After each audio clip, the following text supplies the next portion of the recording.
Dear student, welcome back.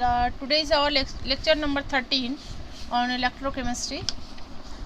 Last lecture में हमने quantitative aspect की स्टडी की, क्वांटिटेटिव एस्पेक्ट्स ऑफ इलेक्ट्रोलिसिस.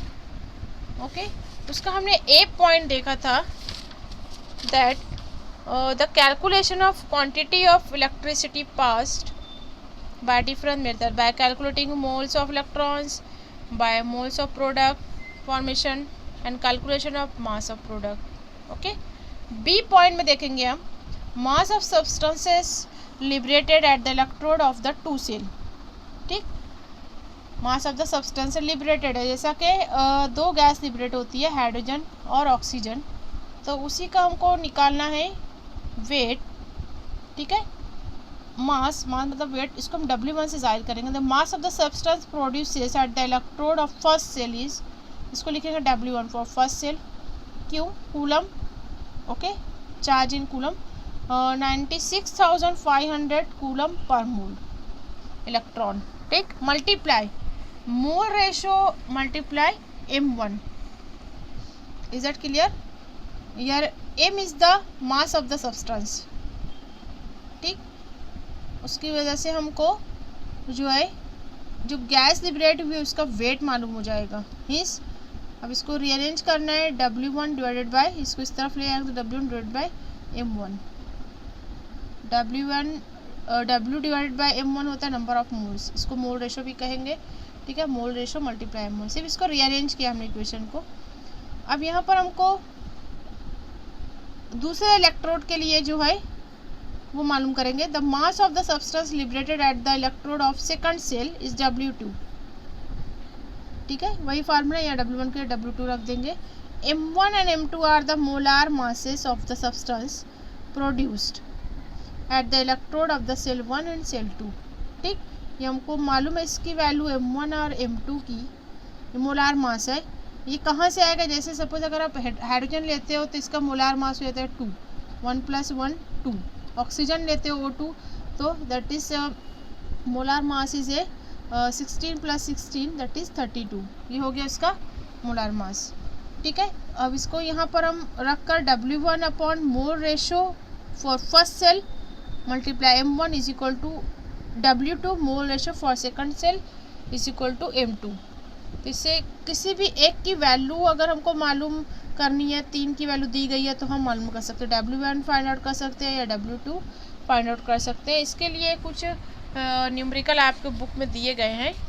ठीक है, उसको आप सॉल्व कर सकते हो. 3 से 4 एग्जांपल दी गई है बुक में.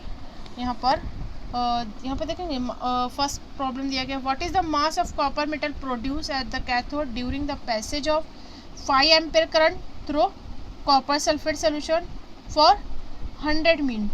ठीक है, molar mass of copper is this one. देखेंगे यहाँ पर मोलार मास कॉपर का दिया गया है. ठीक, तो यहाँ पर हमको स्टैच्यूमेट्रिक कॉपर का पहले इक्वेशन निकालेंगे. That is do reduction gain of electron, तो मोल रेशो आ जाएगा 1/2.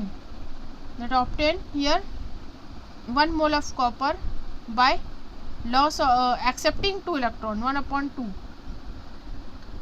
ठीक है, तो यहाँ मास ऑफ कॉपर इसमें W इज इक्वल टू, यहाँ पर एम्पियर की वैल्यू दी गई है 5 एम्पियर दिया गया है, टाइम इन सेकंड दिया गया है, सॉरी मिनट दिया गया, इसको सेकंड में कन्वर्ट कीजिए.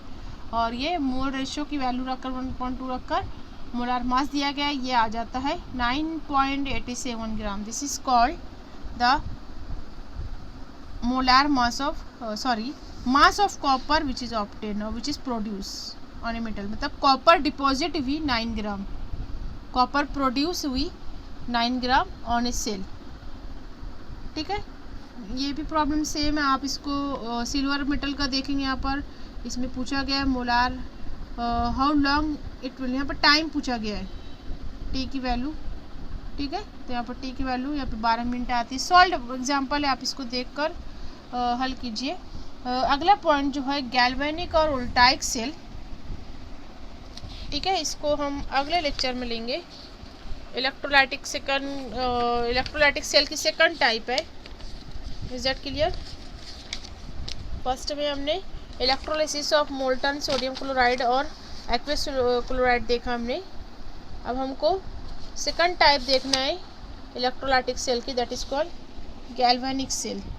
इसको वोल्टाइक सेल भी कहा जाता है। इटालियन साइंटिस्ट एल गैल्वेनी ने इसको बताया। साथ ही साथ ए वोल्टा नाम के केमिस्ट ने इसके ऊपर वर्क किया इन इलेक्ट्रोकेमिस्ट्री। तो अगले लेक्चर में हम स्टार्ट करेंगे हमारा गैल्वेनिक सेल। ठीक है, थैंक यू।